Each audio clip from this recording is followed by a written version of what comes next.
Syederalun Presiden Rusia Vladimir Putin dan Presiden Turki Recep Tayyip Erdogan sepakat untuk menjalin kerjasama di beberapa bidang. Berikut informasi selengkapnya.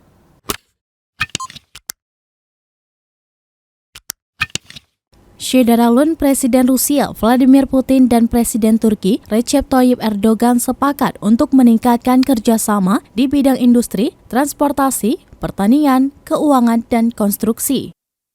Turki telah menjadi penengah kesepakatan dalam pembukaan kembali ekspor biji-bijian dari Pelabuhan Laut Hitam Ukraina setelah diblokir berbulan-bulan. Kesepakatan itu ditandatangani oleh Ukraina, Rusia, dan PBB di Istanbul bulan lalu.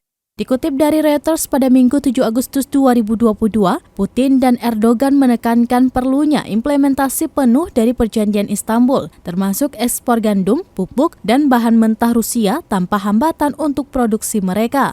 Pada hari Jumat 5 Agustus 2022, 2 kapal gandum berangkat dari Chornomorsk dan 1 dari Odessa, membawa total sekitar 58.000 ton jagung.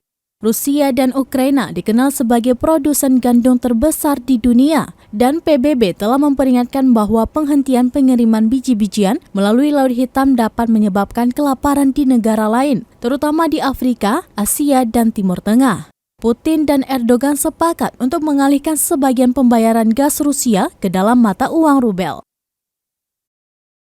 Demikian informasi terkini, Syederalun saksikan terus beragam informasi menarik lainnya di kanal YouTube Serambi On TV, di Facebook Serambi News, dan website serambinews.com.